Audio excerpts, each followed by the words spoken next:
So I made sure to turn that bad boy right back on because it just does not make sense that that was not on. Hey y'all, welcome back to my channel. It is time to do a budget recap for the month of February. So if you did not watch my first video, I will link it up in the cards above and link it down below. But I looked at my finances and I set my budget for 2024. But the thing about setting a budget is that you have to keep looking at it and analyzing and making sure you're staying within budget before you can, move on to the next month. And so I have my little budget notebook right here. I got this from Shein. I will link this down below as well, but I'm not sure if it's still there because, Shein, the stuff comes and goes. And I definitely don't think it's going to be $2 still because I got mine for like $2 during like a flash sale. But anyways, so like I said, in the previous video I did of my budget, I walked you through how at the top of the year I go through my finances. I look at things that I need to take out, like things that I've been wasting money on, like subscriptions that I forgot about, things like that. I look at what I pay on average for bills and I come up with my monthly budget. So this is actually filled in. I put in the budgeted, and then throughout the month I went in and I filled in the actual side. And I was tallying each individual section, and I'm gonna let y'all know now, I did not stay within budget, but there were a lot of expenses that came up that I completely forgot about. I didn't budget for. It just slipped my mind. And so I'll tell you more about that as we go through it. But I wanted to break down each section and tell you if I stayed in budget, and then overall if I stayed in budget, because I actually have not tallied up how much I actually spent last month versus how much I was supposed to spend last month. But I did keep up with my expense tracker, and every few days I would sit down and fill this in. I said I was not going to be doing a whole bunch of writing, but I ended up doing, and I enjoyed it.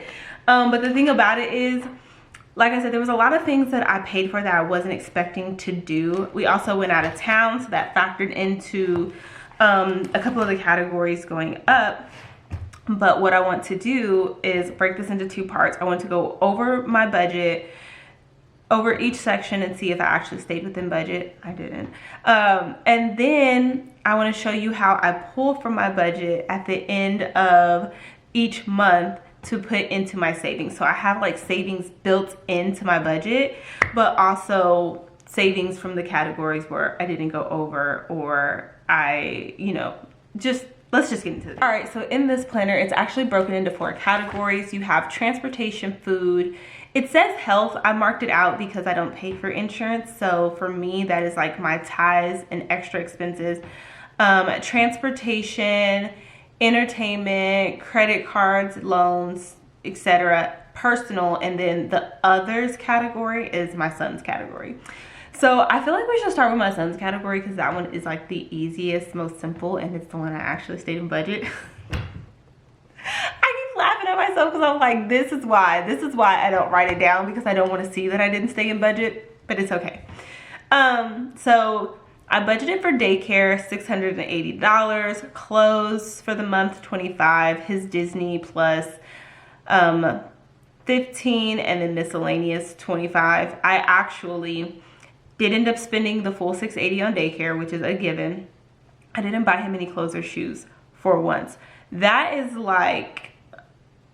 unheard of, because I'm literally at the store all the time buying him things he does not need. So I'm very proud of myself. I did pay for his Disney Plus, and then miscellaneous, he just wanted to go to the store randomly one day. It was the dollar store. He spent $5. So I budgeted for him $745. I spent $701. And so yeah, he's the only person who stayed in budget, and so $44 I did not spend out of that budgeted part.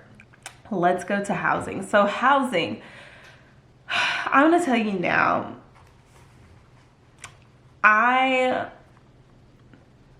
mortgage I always budget more for than what I actually need, and so of course I stayed under. But electricity, water, and gas were so high this past month, and I do not understand. Like, not like a few dollars over. It was like $50 to $75 over, and I really need to look into that and see why. I know why for some of it is because this was when we were still in school and my mom was spending a lot of time over here, and so that jacked my bills up when you have extra people in the house. So I kind of do know why, but it's trending down when I look at the chart. So and that's like the only area that I spent over on, which is why my total was higher than my budget. So the budgeted amount for housing expenses, I actually went $206 over. Groceries, again, my mom was staying here, and so I was just buying things that she wanted to. And so we actually did not stay in budget for groceries. However, if you didn't count her stuff, I would have. But for groceries, I budgeted $300, and I actually spent $363, so I went over $63. Tithes, I did not go over. It's the same. It's like automatic off the top, so that one was okay. Excuse me. Transportation. So I don't have a car payment, so I never do that. My insurance was actually more than what I had budgeted for, and that is because the app on my phone, the lighting just changed so weird just now.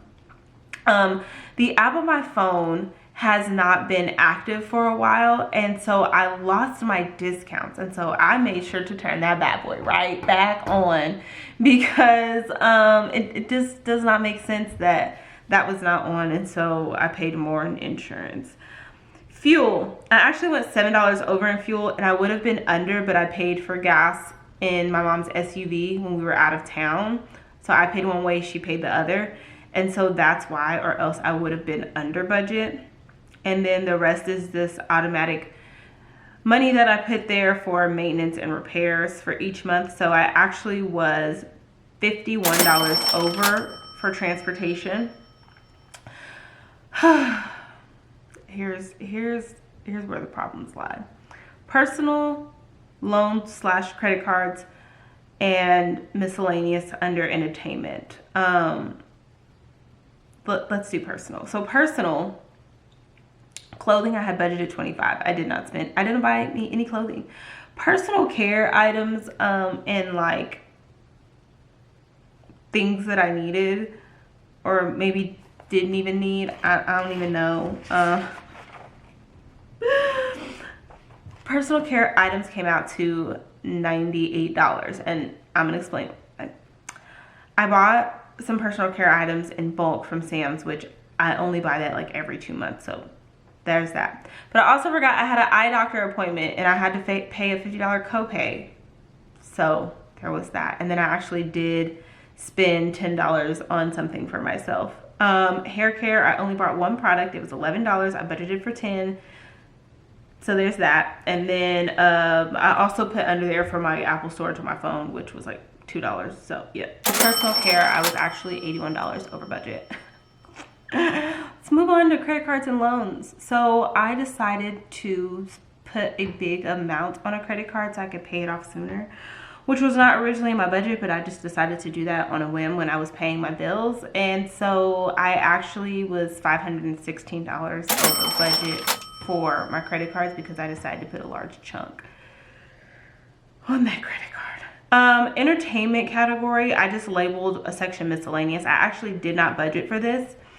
And this is why I laughed when I said Cole actually stayed under budget. It's because he didn't, because we had 2 birthday parties that I forgot to budget for. And so those were items for his friends. So really that was his items. So we had 2 birthday parties. That was $50.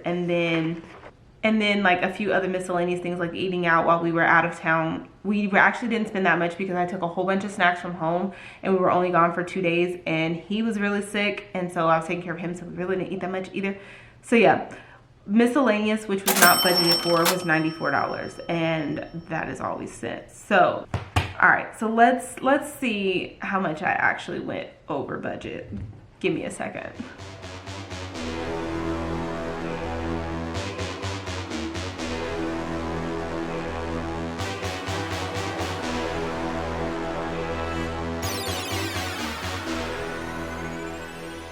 I I'm glad that I typically do not overspend, because I don't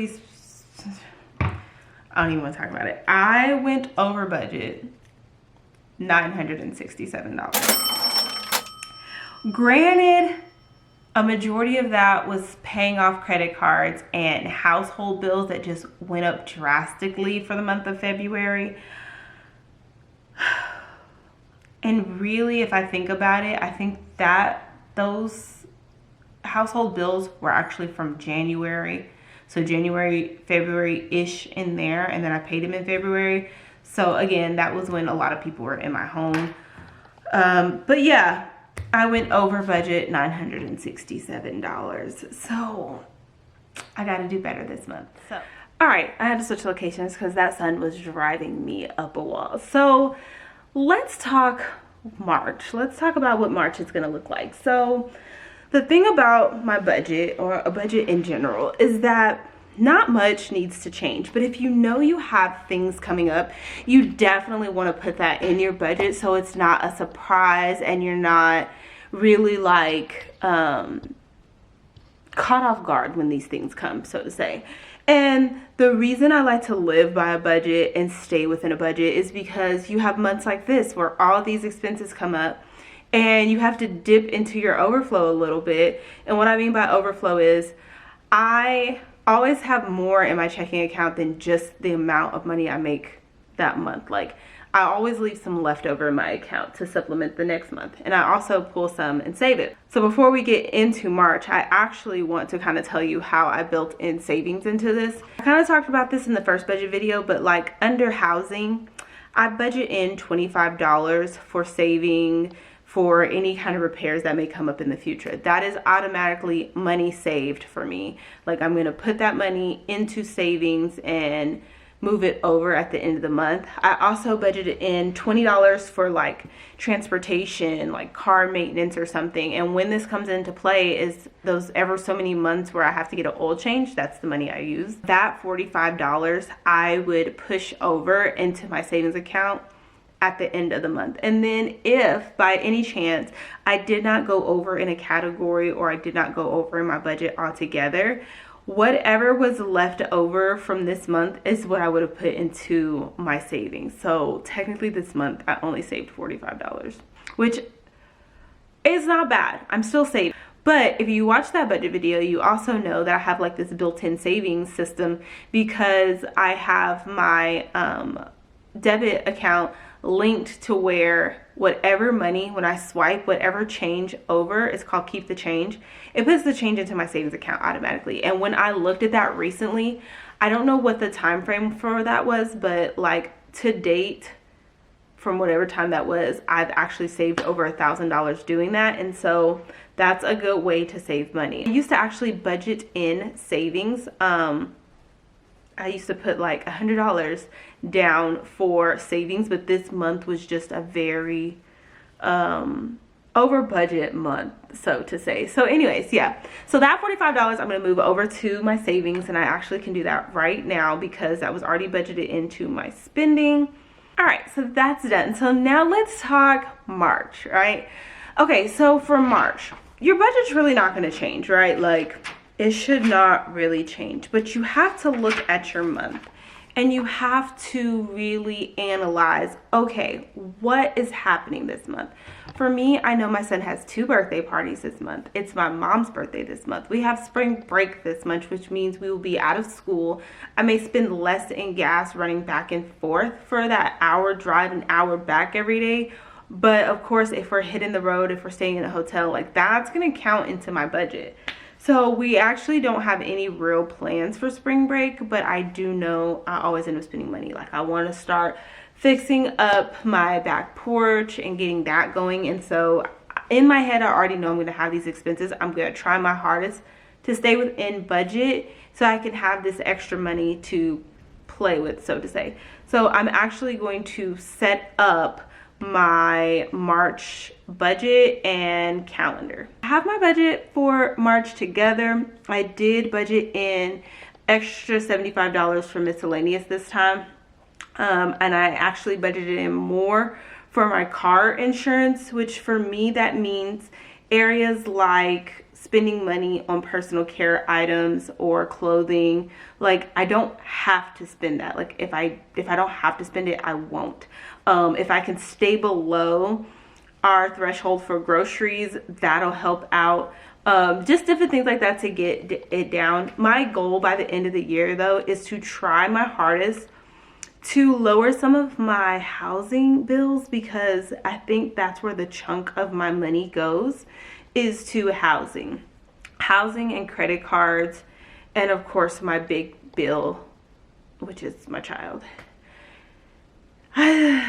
Once we get rid of daycare, y'all, I'm telling y'all, we are going to be golden. I have actually already paid my bills, so I'm gonna go ahead and add my bills into this that I've already paid, like my mortgage, and some of them come at the very end of the month, right when I get that paycheck, and I count that into March because I'm using March's paycheck money. So anyways, yeah, I'm just gonna keep track of that and come back and see how I've been doing. Hopefully hopefully I can stay under budget in March. If you know from that video, my goal for the year is to have $20,000 saved total. Now, at the end of the year, I don't plan on having $20,000 in my savings because there's projects that I want to use that money towards, but my goal is to at some point have a total of $20,000 saved so that I could pay for the things I want. So this month I saved $45 even though I went over budget, and it's just because that was counted in the budget. So I didn't really save any money, but I did, right? Like, it's the thought that counts. I pushed it over to savings from my checking, and what was left over in my checking covered what I went over. So anyways, that's all for this video. I hope you all enjoyed it. I will do another one of these in March to see if I stayed in budget. Y'all let me know if you like these kind of videos, what you would like to see with these videos. Comment down below. Let me know how this can be a little bit more helpful and what I can do to kind of, you know, make it more understandable or more helpful in some sort of way. If you are new, feel free to hit the subscribe button. I will be doing content like this all year and beyond, I hope, but definitely all year. And I'm also doing just different lifestyle and taking you through how I am living this thing called life and trying to just live it to the fullest each and every day. So yeah, that is it. I will see you on the next one. Bye guys.